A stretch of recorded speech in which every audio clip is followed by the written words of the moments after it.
va faire un petit tuto technique au rameur. Donc vous allez avoir un petit 10 minutes d'échauffement en faisant de la technique au rameur. Ça va vous éviter de vous sabrer le dos, ça va vous permettre d'arrêter d'être nul au rameur.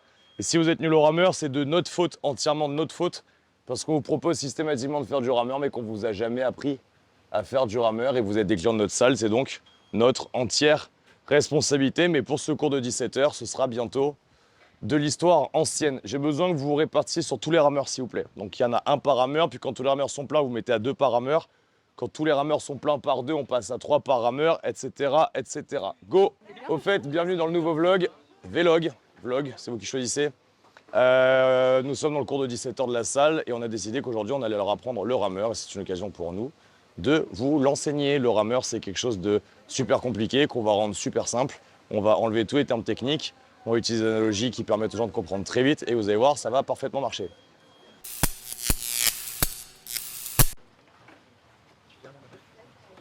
Donc, première règle à partir de maintenant, vous mettez tous les dampers sur 1.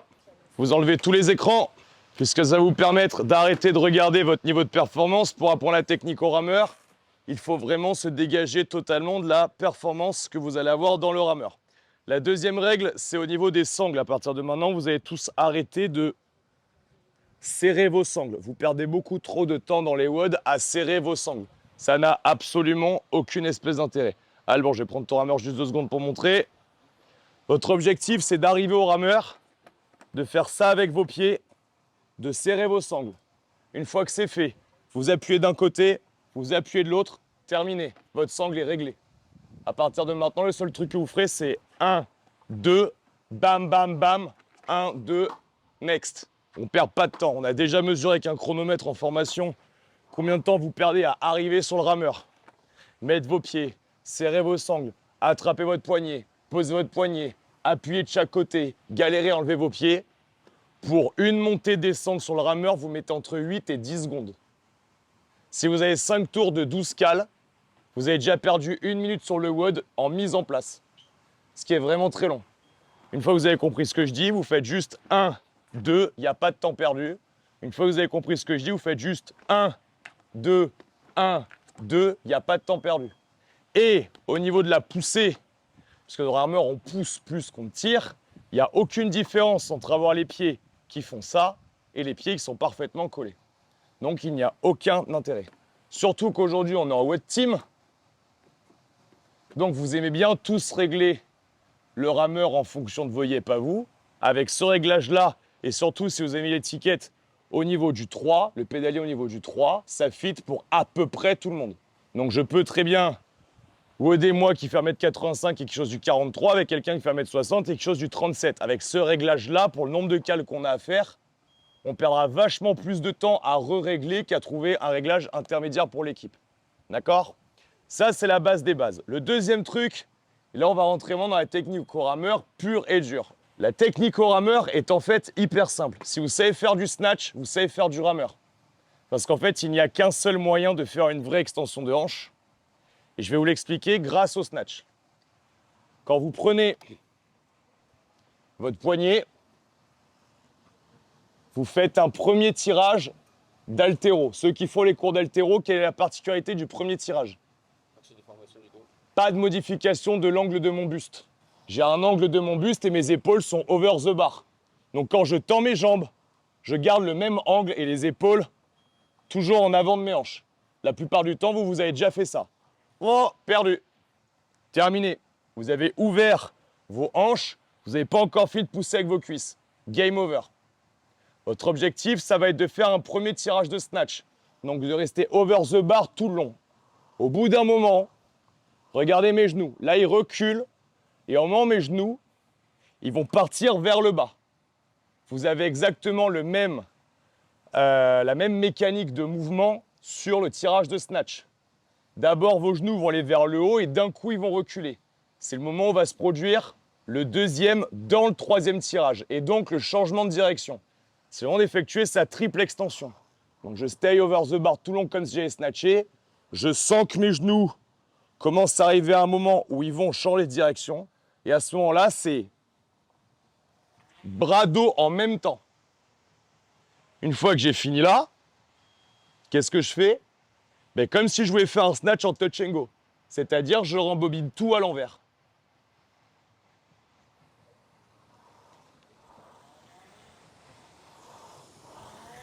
On est crossfitter.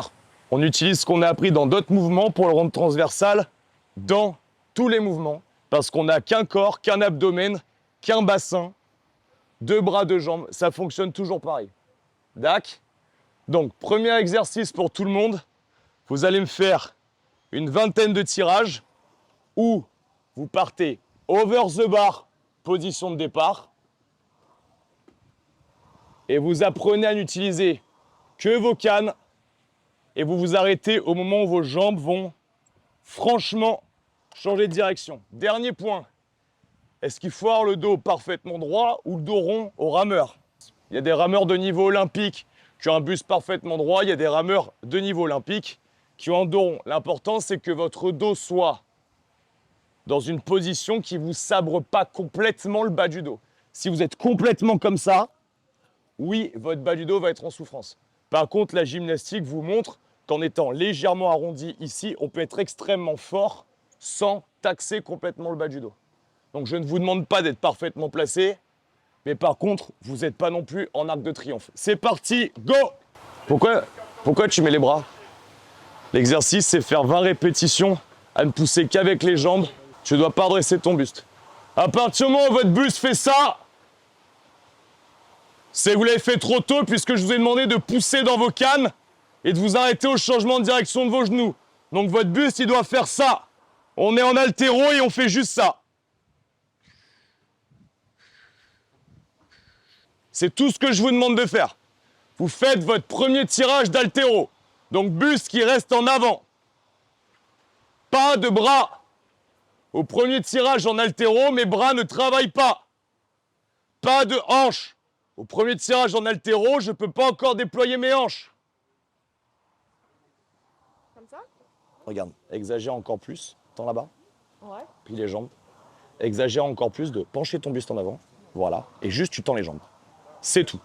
D'accord. Et sans comment, en faisant ça, tu peux vraiment mettre de la tension dans tes jambes. Ok, pendant que vous le faites, regardez vos genoux et regardez-les reculer et sentez quand est-ce qu'ils vont tomber. Parce que c'est au moment où ils vont tomber, et je vous le remonte cette fois-ci de ce côté, que vous aurez fini votre premier tirage haltéro. Et là, mes jambes, mes genoux qui font que monter, vont s'effacer vers l'arrière. Et c'est le déclencheur pour moi que j'arrive à mon point de puissance et bam, je vais faire ma triple extension. C'est exactement ce que vous allez devoir faire au rameur, mais à l'horizontale. Il n'y a rien qui change avec de la technique au snatch, je répète. C'est juste l'angle de force qui est modifié. Mais mon but, c'est d'exploser le plus fort possible et que j'aille vers là ou vers là. La seule chose, c'est que là, je suis debout. Là, je suis en position assise. Mais c'est exactement la même mécanique de bassin. Il y a toujours quelqu'un sur un rameur. Il n'y a jamais un rameur de libre. On a peu de temps. Si vous voulez progresser, il faut pratiquer. La poussée au niveau du pied dans le pédalier, c'est l'ensemble de votre pied qui pousse. Donc vous faites l'effort d'essayer de ne pas venir comme ça, mais de crocheter vos orteils dans le pédalier. Vous poussez sur la totalité du pied. Vous cherchez à ce que votre poignet ait un trajet parfaitement rectiligne pour qu'elle restitue le maximum d'énergie dans l'ergomètre. Cette fois-ci, vous avez le droit de finir, mais vous le finissez correctement. Comme un snatch pull qui se finit premier, deuxième, troisième tirage, violent, où je n'arrête pas ma barre, donc elle n'a pas atteint mon sternum, où mes coudes vont vers le ciel et non pas vers l'arrière. Là, votre objectif, c'est de tirer la poignée dans votre sternum. Pas au menton, pas là, dans le sternum, sous la poitrine. Une fois que c'est fait, donc vous êtes là, bah. Une fois que c'est fait, vos bras reviennent en premier. Vous repliez vos hanches. Quand vous sentez la tension dans les ischios, c'est bon, vous êtes assez tendu. Vous repliez vos jambes et vous êtes prêt à renvoyer. Qu'est-ce que ça signifie? Quand je viens de finir mon snatch, si je veux pouvoir renvoyer un snatch en touch and go, je vais faire exactement pareil. Je ne peux pas prendre la barre, partir là, sinon je vais me tanker dans le sol et je vais devoir prendre une phase pour me replacer et repartir. Donc qu'est-ce que je fais? Exactement le sens inverse de ce que j'ai fait à l'aller. Bam! Et ça me permet de repartir. Votre objectif, c'est, dans votre manière de vous replier, à l'instant où vous allez avoir fini votre tour, bam! Vous êtes parfaitement placé pour envoyer un second tirage. Et c'est comme ça qu'on va pouvoir cycler. D'accord? Donc, je reprends. Je pousse, stay over the bar, bim! Triple extension, bras, buste, puis jambes. Go! Prenez le temps de décomposer. Si on a mis le damper sur 1, c'est que pour que vous n'ayez pas besoin de forcer. Si on a enlevé l'écran, c'est que pour que vous ne soyez pas focalisé sur votre niveau de performance et que vous puissiez seulement vous connecter à votre technique. Pensez à pousser dans tout le pied. Si vous poussez avec vos orteils dans le pédalier autant qu'avec vos talons, vous aurez plus de restitution de l'effort avec vos jambes. C'est n'importe quoi. C'est n'importe quoi. Et eux, ils te regardent, et ils sont là, ils sont contents. Le mec, il est comme ça. On dirait que tu fais du butterfly pull-up. Non, non, c'est nul. C'est nul. Recommence. Ça, c'est le futur. Je vous présente. C'est le futur. Et il y a un petit peu de travail quand même. On recommence. Pousse dans tes cannes. Pourquoi tu es en train de déjà mettre le... Ouais. Il a l'âge où il rigole comme ça. Allez, on y va. Go. Et lui, il a déjà mué. Voilà. Et là, tu y vas. Stay over the bar. Là, tu vas pouvoir finir. Fini. Une fois que c'est fait, tends les bras. Replie le bassin. Oui. Et on y va. Yes. Non. Ah, mets-moi une raquette de paddle. Oui, c'est ça. Oui. Force-toi à rester en avant plus longtemps. Voilà, vous voyez, ça c'est des filles bien qui aident leur partenaire. Alors que vous deux, là, vous servez à R. Hein. Lui, il est là, il envoie nimp. Est-ce que ton sternum, il est là? Non, hein? Là. Là, tu fais tout en même temps. Et cette phase de pousser, voilà. Non, c'est pas vrai. Voilà, ça, c'est mieux. Ayez cette phase de pousser avant de déclencher. C'est hyper important.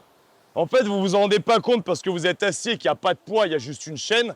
Mais ce que vous faites quand vous faites ce que tu faisais ou ce que tu fais, imaginez, vous êtes en position de snatch et vous faites ça. Ça ne marcherait pas.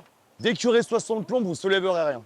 L'objectif, c'est que le skills qu'on a travaillé, on l'a fait vraiment simpliste. Ça fait que 15 minutes et on n'ira pas plus loin, comme ça vous allez pouvoir faire le WOD. Mais le but de l'opération, ça va être que pendant le WOD, au moment où vous allez ramer, vous allez essayer de cogiter sur ça, d'accord? Approchez-vous, venez de ce côté pour essayer de voir l'écran. Je vais montrer simplement qu'est-ce qui se passe dans l'ergo en mettant le même niveau de puissance avec une technique de merde et pas de merde. Je vais mettre le même nombre de strokes par minute là-haut, donc aux alentours des 24-25. Et l'un, je vais faire une triple extension complète dès le départ. Et la deuxième, je vais pousser avec mes cuisses. Donc si je fais comme vous faites vous, ça donne ça.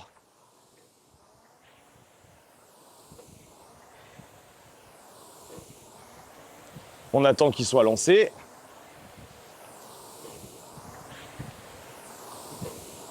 Voyons, on est aux alentours des 1100. Maintenant,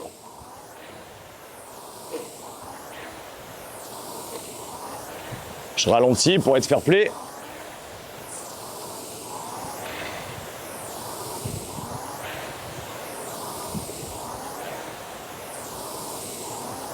J'ai gagné au moins 150 si c'est pas 200 cal heure. Maintenant, je vous montre un truc. Venez au tableau. French Throwdown en 2017. 2000 mètres. Row, c'était un qualifieur. 6,41. Vous étiez à peu près 50e. Vous faisiez 6,38. Vous étiez dans les 20 premiers. Vous faisiez 6,35. Vous étiez premier. sur 2000 mètres. Entre là et là, il y a 6 secondes de différence. Ça fait combien au 500? 1 seconde et demie. Voilà. C'est ça le rameur. Il suffit que vous abaissiez la poignée. Vous avez perdu que 100 cal/heure. Vous avez perdu que 2 secondes au 500. Sauf qu'en fait, ça fait des écarts de temps énormes. Parce qu'en fait, au rameur, ça joue à ça. Alors si à l'époque, j'ai des clients, à l'époque, sur ce WOD-là, ils ont fait 7,31. Vous pouvez avoir la meilleure technique au rameur. C'est pas la technique au rameur qui va vous faire passer de 7,31 à 6,41. Là, vous êtes 3 centièmes. Pour être un technicien du rameur, c'est du back squat qu'il vous faut. Clair et net, d'accord? Mais par contre, en termes de performance, en vrai, quand on en est à ce niveau-là, c'est la technique qui va faire la diff. Donc, moi, quand on m'a enseigné le rameur, je l'ai appris par Shane Farmer, qui est Master Trainer Monde pour Concept 2, la marque qui conçoit les rameurs. Ce que j'ai fait, c'est que dans les WOD comme ça, au lieu de me concentrer sur aller le plus vite possible, je prenais la partie rameur et j'essayais surtout de ramer correctement. Quand je me suis pété le genou, sur les WOD où il y avait du run, j'avais un métronome et à chaque fois qu'il fallait partir courir 400 mètres, j'allais courir avec mon métronome. Aujourd'hui, bien que je sois relativement mal entraîné, je cours quand même vraiment très bien pour quelqu'un qui ne court pas du tout. D'accord? Donc, je vous invite sur les WOD comme ça. Si vous voulez vous cartonner sur le reste, pourquoi pas. Mais ceux qui veulent progresser, ceux qui veulent s'améliorer, et le rameur est un exo hyper violent pour le bas du dos. Si vous continuez à le faire comme vous faites, vous aurez mal au dos. Et ça viendra en grosse partie que vous ramez n'importe comment. Faites l'effort, par exemple aujourd'hui, que quand c'est à vous de ramer, vous essayez juste de rester un peu plus en avant, de charger un peu plus vos cuisses et de déclencher votre triple extension plus tard. Si déjà vous faites ça aujourd'hui, vous aurez appris quelque chose. Ok? Allez, merci à tous, bon entraînement.